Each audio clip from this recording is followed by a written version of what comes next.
Okay, good. Hi. Again, third time. My name is Jane. Jane Zhao. I work here actually in Gensler, and I'm a Sagittarius who likes change and adventures. And today I'm going to give you a speech to share with you my life journey. I was born in a small village in East China, which is to the south of Shanghai, about 200 miles away. When I was little, we had to spend like a whole day to get to Shanghai by train. But now it only costs 1 hour by high-speed rail. Yeah, right. China had huge changes during past decades. And also, I had huge changes. Then I grew up in my hometown, and I went to college in Hangzhou. Hangzhou is a beautiful city, which is famous for the Xihu. I studied urban planning there, 城市规划. Then I went to Cardiff in United Kingdom to further study urban design, 城市设计. Cardiff is the capital of Wales, but it's literally just a small town with only about 250,000 people. But it was my first time living abroad, and everything was so fresh to me, and I learned so much there from the school course, English, and the culture. I really liked there. But after 1 year, 1.5 years, I finished my course, but I decided to move back because I miss China, miss the Chinese food, and Cardiff, there's nothing to eat. It's British. Right. So I moved back to Beijing, a city with 30 million population and numerous restaurants. I started my first job there in a National Planning Institute. I would say that's a place almost every urban planner would like to work for. So that's a kind of easy work and well paid. I would say kind of a typical day I was there. So I went to work around 10, then got my lunch at 11 at the cafeteria in the room, and followed by 2 hours nap. Then about 3 hours online chatting, then about time to go home. Yeah, but I think that's how, come on, I was only like 22. It's no way I could like live like that way for the rest of my life. So I decided to move. I moved to an international design firm in Shanghai. Then my life completely changed. They say 8 hours work. Actually, it's a real work for 9 to 10 hours with no break. 没有任何可以偷懒的时间. But I had a chance to work on some very cool projects, and I learned really a lot there. And I got a chance to temporarily work in the San Francisco office of that firm. Even though I told myself when I moved back from Cardiff, I say, no, I will not ever to live abroad again. I just wanted to stay in China. But when I was in San Francisco first time, I said, actually, I can live in this city. And I was very lucky. The firm was willing to transfer me from Shanghai office to San Francisco. So I moved here in 2011. Then I really like my life here, and I never thought I would leave that firm actually. But about 8 months ago, a good friend, she quit that firm and joined this firm, Gensler. And on the last day, her last day, my boss told her, so in front of me, say, don't try to pull over any planners to your new workplace. Then on the first day, she started work here. She texted me, say, Jing, I think you should move. I said, why is this? She said, they start to serve the drinks at 5 p.m. here. I think you would like it. But I said, no, I would never leave. And next day she texted me again, say, I think you should move. Their planning group is really tiny, small, on a few people there, but they're really nice people. And I think you can learn a lot here. Then, day by day, she tried hard. That's why I'm here now. It's the story I've been telling my friends when they ask why I jumped. But actually, it's not totally true, of course. Actually, the fundamental reason is I really like change. I've been in that old firm like for 5 years, and it's kind of feel like stuck there. It's not like I was not so happy about my performance anymore and not learning anymore. And I was so happy. I jumped and I started to feel my energy again. And that's also why I'm here now. Thank you very much.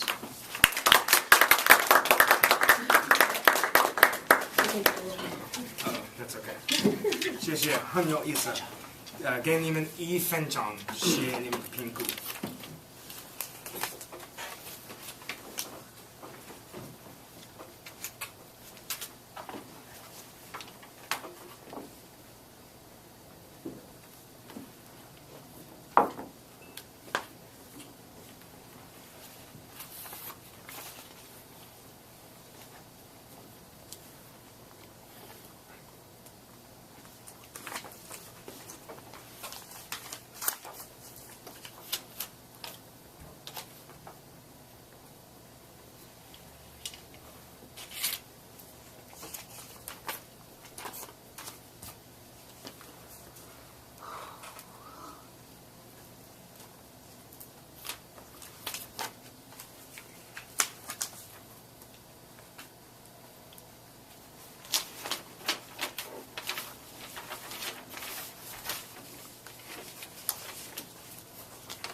Okay, that will bring us to our third speaker. I believe that will be Mandarin speech. Andy is kind enough to just come up here.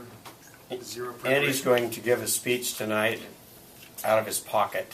Who is he evaluating, Mr. Andy? I'm evaluating it. Isn't that convenient? Works out pretty nicely for you, Andy. So Andy's going to pull one completely out of someplace unexplainable and offer a description of his upcoming tour in China. Andy?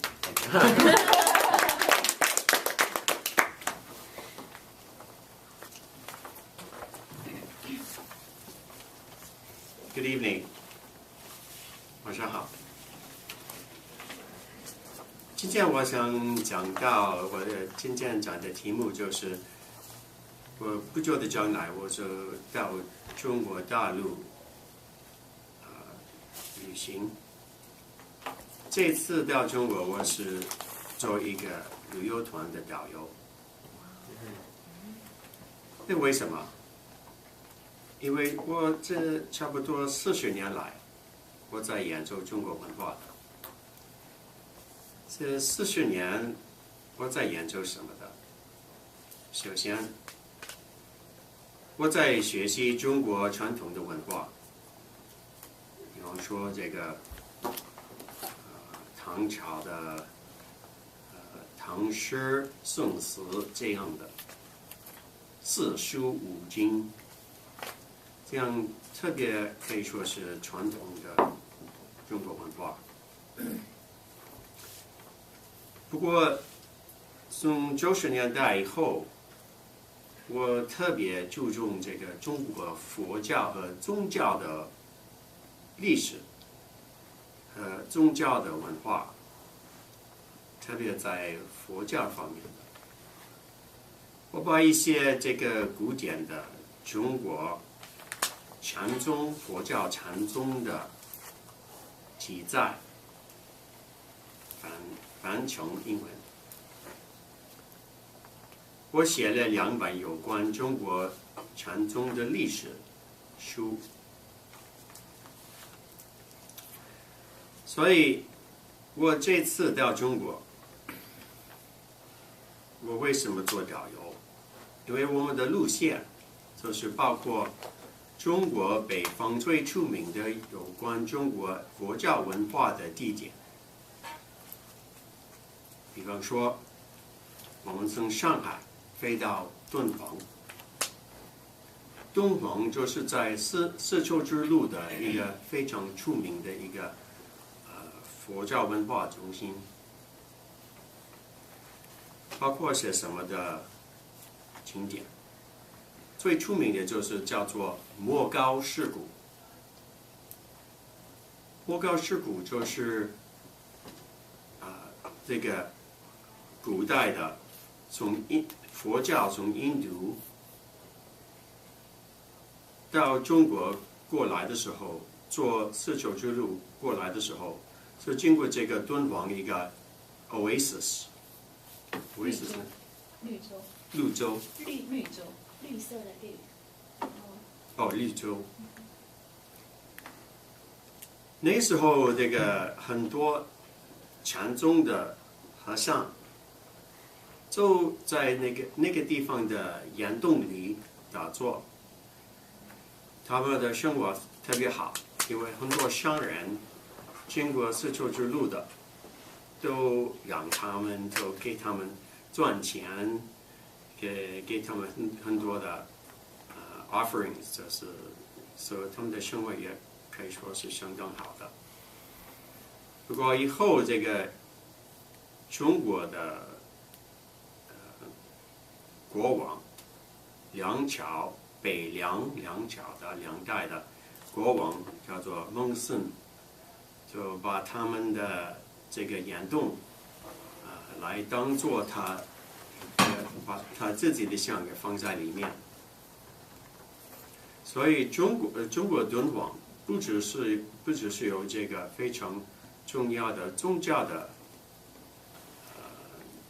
因素，还有一个也可以说是非常重要的中国政治的故事。因为佛教像其他的宗教一样，一部分就是老百姓的信仰，一部分就是知识分子的哲学，也一部分就是国王和高级官员的政治工具，是吗？是。佛教也是这样。所以我们这个路线从敦煌一直到北京，经过西安、洛阳、登封，一直到邯郸、石家庄，在每个地方都有一部有关这个故事的部分，一部分是政治的，一部分是宗教的，一切都是中国历史的故事。我这40年来，这个故事对我来说越来越深。现在也可以我对这方面的也可以说是相当研究的，我认为我自己的故事现在也成熟，所以我希望今后我们可以有更多的时间，相当详细的了解这个很有意思的故事。谢谢。谢谢 Andy， 那么厉害，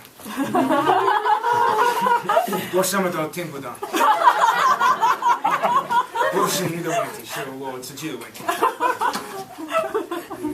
这么厉害 ，OK， 我们现在进入会议的第2部分，即兴演讲。We have 1 minute or. Oh yeah. 不好意思啊，你们1分钟。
probably about a minute, huh?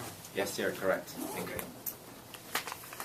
Those better be very nice comments because Andy just, had like 2 minutes to prepare. So, OK， 我们现在进入会议的第2部分，即兴演讲。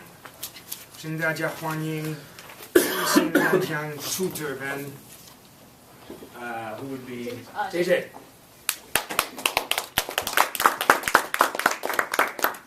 Hi, I'm JJ. I'm your English table topic master today. So I'm gonna ask you 3 questions, and I'm gonna randomly pick 3 people to answer them.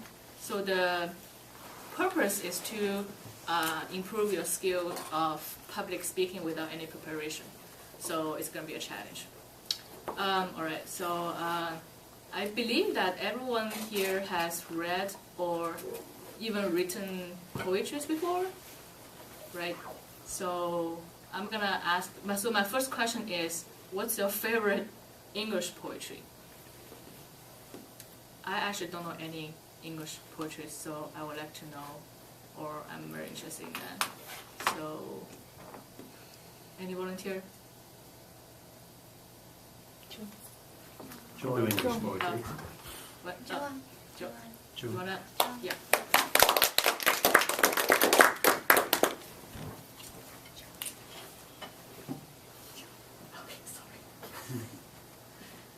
Hi, yes, when I was in high school, I was very interested in poetry. In fact, in my junior year, I won a city